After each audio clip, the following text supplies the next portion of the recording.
Kyle Shanahan just provided injury updates following the Week 3 win versus the Arizona Cardinals. And there's a couple more injuries that weren't uh, talked about, immediately following this game.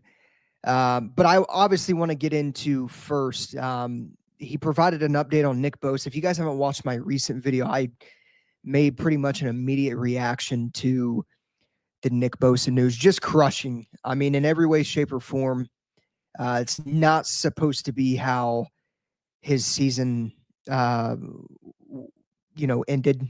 Just no words. Was having a phenomenal season.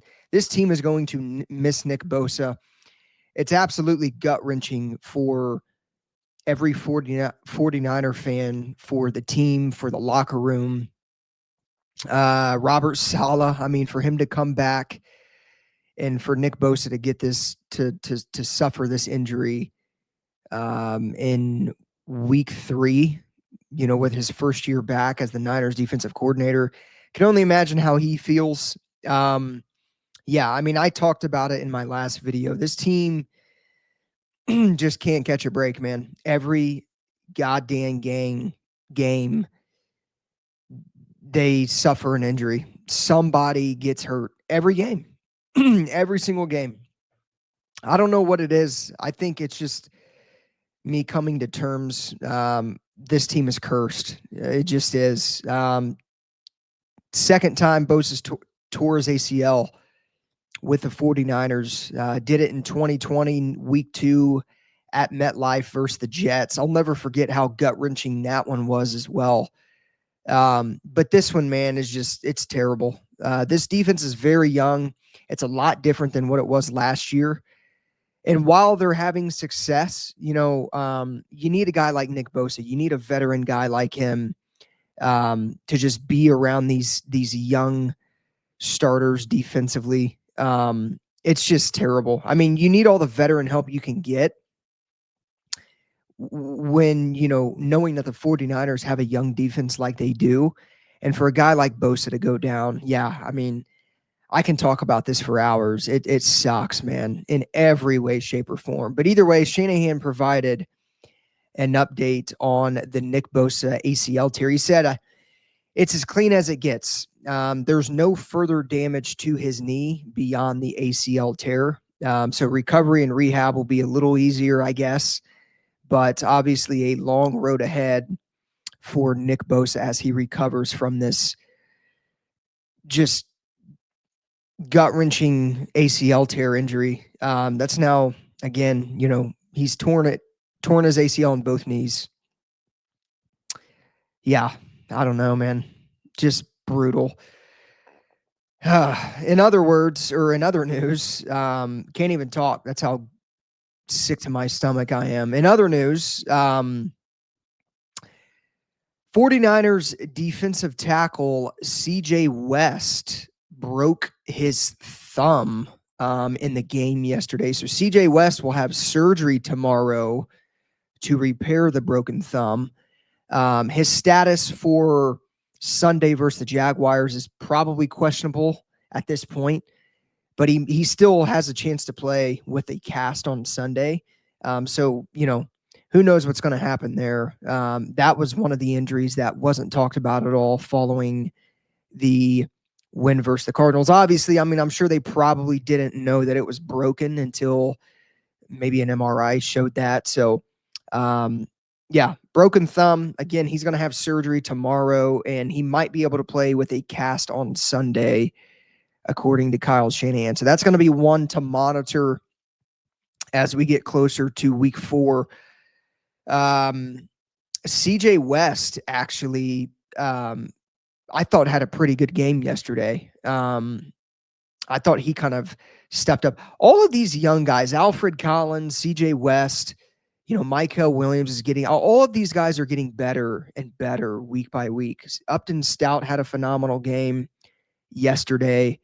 Yeah, I mean, this team's getting better and better each week. And CJ West is definitely one of those guys that is getting better each week. So sucks that he's, now he's banged up. has a broken thumb. Good thing it's not like a broken wrist or anything, because I definitely think it's going to be a lot easier for CJ West to play, on a broken thumb than what it would be if he was playing on a broken wrist or something. So, going to be one to monitor. Here's a big, not necessarily a big update, but I guess a positive update.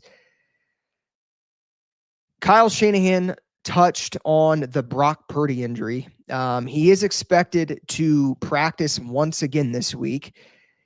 Kyle Shanahan said, we'll see on Wednesday how much he'll be able to. So I would imagine Wednesday, he again is a limited participant in practice. And then maybe Thursday and Friday, he becomes a full participant. I don't know. It just depends. I mean, I would imagine Brock Purdy plays this week. I was wrong about this last week. I would imagine Brock Purdy plays this week, bearing any major setback. Actually, it was week 1 where I was wrong, where I said Brock Purdy's probably not going to keep him out at all. I actually said, quote, I'd be shocked if Purdy let a toe injury keep him out. And, 2 weeks later, he's still not playing. We'll see what happens with Brock Purdy. I don't know, man. I at this point, like, these injuries, I have injury fatigue talking about it. It's disturbing how bad and how much this team gets hurt. I've never seen anything like it in my entire life with any team in any sport ever. It's ridiculous. So yeah, we'll see what happens with Brock Purdy. That's going to be one again to kind of watch throughout the week. Kind of see how he practices, how he's feeling. I mean, those are going to be big indicators on his status for Sunday. So you got to hope for the best. I mean, Mac Jones is banged up. He re-aggravated the PCL injury that he suffered in the offseason. He was actually playing with a knee brace on, I want to say, in the second half of the game on Sunday versus the Cardinals. So who knows, man? I mean, injury after injury after injury. I can't even keep track anymore.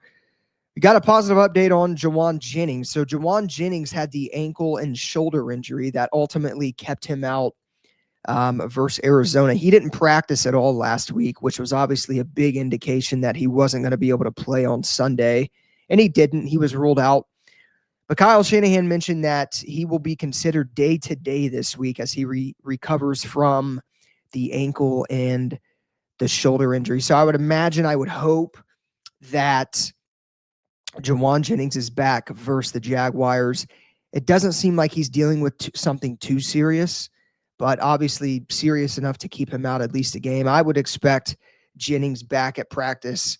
Probably like Purdy, maybe limited on Wednesday, but then obviously as the week progresses, he probably will ramp up. That would be my guess.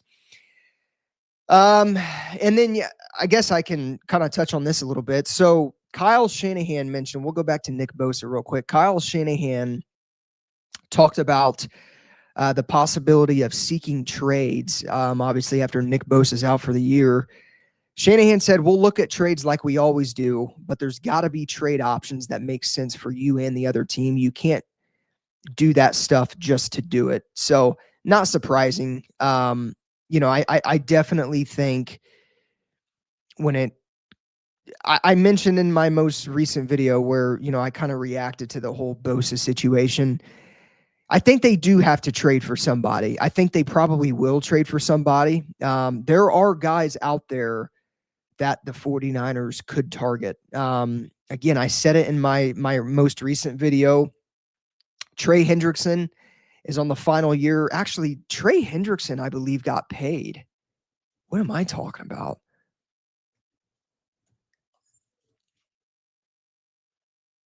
No, he didn't. They just restructured his contract for the 2025 season. So technically, he didn't sign anything long term. So I was right. He is in the final year of his contract. That could potentially be somebody that the 49ers could go out and get. He's in a very expensive player this year. However, I definitely think that could potentially be a guy that the 49ers look into dealing. Doesn't seem too happy, or look into dealing for. Doesn't seem too happy in Cincinnati, especially with what's transpired over the course of a couple months in Cincinnati. Kayvon Thibodeau is another name from the New York Giants. They've got Brian Burns and Abdul Carter there on the edge. Giants defensive line is disgusting. They've got a lot of talent. That arguably is the best defensive line talent wise in all of football. Also on the Giants, that could be a target not on the Giants. Sorry, Philadelphia Eagles. Azeez Ojulari. Azeez Ojulari was a candidate that the 49ers could have potentially signed. He was actually one of the guys that I talked about throughout the offseason about them potentially signing.